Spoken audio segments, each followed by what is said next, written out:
885,000 Americans filed for the first time unemployment benefits last week, the highest level in 3 months. Weekly jobless claims increased by 23,000 from 862,000 the last week. That came alongside a rise at 40,000 in claims for federal pandemic unemployment insurance, the PUA that many of us are getting, which is something that, for instance, some of us unemployed or self-employed, it's all the same right now for some of us, um, are doing right now. And these are the first time numbers. So does not come to the full number of about 5.51 million Americans actively collecting state jobless aid as of December 5th, which is only a decrease of 273,000 from a week before. Economists have cautioned that this could be driven by the exhaustion of benefits by some of the unemployed workers rather than by finding new work. So basically, you just ran out of your benefits, not that, the numbers. And I this is only important because the next video that we're going to show is of Bernie Sanders doing something what some people would say is performative, but it's actually necessary to have somebody on the floor saying, "Here we are. I asked for way more, but you're not going to get it. But I'm going to keep trying. I'm going to keep talking about it."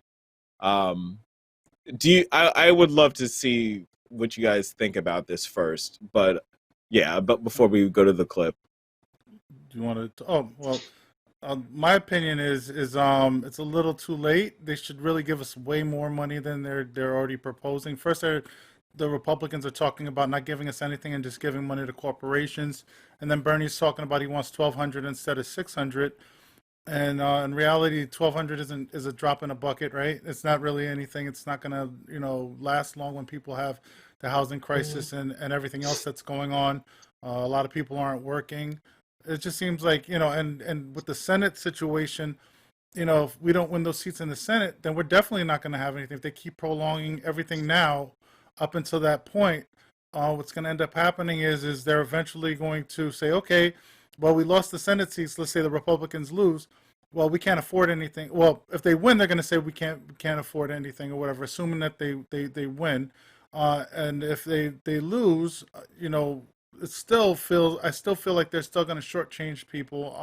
Biden's talking about the $600 is just a deposit. That's what they kind of use the term as. It's something to keep people going until he gets into office. But there's just, I don't know, I don't think they're going to do anything from, I really don't think that anything's going to happen financially for anybody at this point. And I don't know, maybe I'm just a pessimist or whatever the term is, but I feel like at this point, it's like they've been prolonging so long, it just doesn't seem realistic that they're going to do anything. But I don't know. How do you feel? I was just going to quickly say, go ahead. No, please go, April. No, go ahead. Oh, no, I was just going to. Really... No, we just did it. No. But all I was gonna say is that you hit on a great line about Georgia. They are hanging their head on the Senate race. No. Please go, April. Yes. No, I just was going to say, I think it kind of illustrates, all along, my thought has been that there's been this sort of false choice between the economy and people's health, right? Like either we can all be safe and we're going to crash the economy, or we can all go out and do whatever we want and our economy will be fine, but people will die. And I think that, a lot of smart people have said for a while that the coronavirus was going to tank the economy one way or another. And if it's not from lockdowns, it's from the fact that so many people are sick that businesses can't stay open, that people are scared to go out. And so I think a lot of this rising, unemployment and stuff is really a result of just the, real world effects of COVID. That's what I was going to say. Yep. I mean, I guess we should just go through the details real quickly. It's a $900 billion total package. Just before we go into Bernie Sanders, because he said this before it got passed, which is only today. It's important to note that all of this actually went down today officially.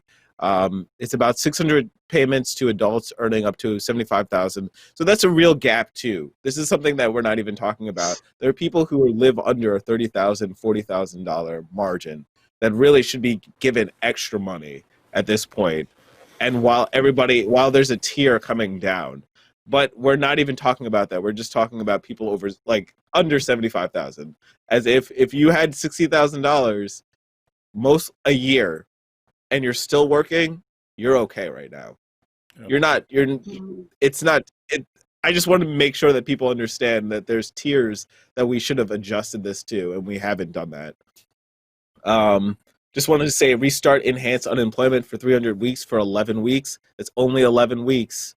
284 billion for businesses. Restart the PPP, which is problematic to me. Expand eligibility for nonprofits, newspapers, radios, and TV broadcasters, which I am afraid, even though that is my business, that is just going to the top first. It's going to go to your Ticketmasters. It's going to go to your Live Nations. It's going to go to these companies that are not necessarily going to look out for the people who are the lower tier workers. Right now, they're going to just try to hold that money for as long as they can until their seasons, their own seasons, festival seasons, concert seasons can begin again. They're going to pocket. They might pocket that, as well. They might not ever see any business because of like all the live streaming that they're doing now.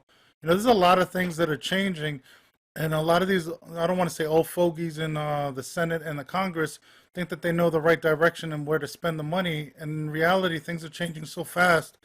Excuse me. That like look at Disney. They're doing all the stuff with the Mandalorian and all these other things, where people are streaming. Like I don't know how many new series that they came out with, but it looks like 5 or 6 new series or whatever that they're all going to stream straight to Disney. They're It's 10. It's 10. Oh, okay. Excuse me. It's like I know, 10. it's That's ridiculous. It's a lot. 10. All right, so there's 10 new series, right? And it seems like for every single character they've ever existed, they have a new series for, right? They're not taking that to the theaters. The same thing with Wonder Woman and all that other stuff.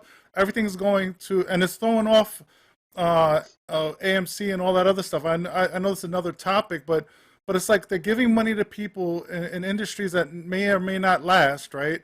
And they're not giving any money to the people, so the people can't even spend the money. It's not going into pockets where they can spend it, and it's because it's going to end up getting spent anyway. They got to pay for rent, they got to pay for food, they got to pay for all these different things that they're not even able to do now. So okay, don't give it to them, let them starve to death, and then what happens? What ends up happening is these people have nobody. They'll have a low demand because nobody will have the money for it, but they'll have high supply. You know what I mean? At this point, they're gonna have all these businesses with money, and nobody will have the money to pay for it. You know what I mean? So it's ass backwards. They're doing it backwards. They need to give the money to the people. They need to allow them some free health care, and they also need to, in order for everything, like it's a loss, it's an investment in the people, but that's not how this country runs. Capitalism doesn't look at things that way. They look at it, profits over people all the time, and that to me it's sinful. But what are you going to do, right? That's how it is, and these are the ones paying our politicians to make these decisions. These lobbyists and whatever else. I don't want to sound conspiratorial, but it just doesn't make sense. Why would you not give the money to the people? The people are the ones that need it the most. But I don't know. It's crazy. It depends on what your goal is, and I would say that a lot of people at that level of government, their goal is not actually to help the people. Yep. So therefore, we get what we get. Yep. I just can't. It can't be conspiratorial when a bunch of people took out different stock, basically sold and bought stock on the back of knowing about the coronavirus. I think you have to understand that they're politicians, but they're also rich politicians. There's not many poor politicians. You got a billionaire telling people. And they have amazing health care. Excellent free health care for all of our elected officials at the highest levels of government. And we have people who get COVID and they can immediately be rushed, for they're getting shots. Treatment.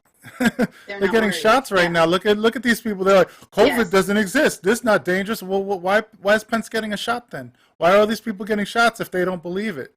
I'm like, that's unbelievable. And then their cult followers are still like, this, that, and whatever. Like, I get into arguments with people every day. I try to make it discussions, but it ends up in arguments because I lose my mind talking to some of these people on Facebook and social media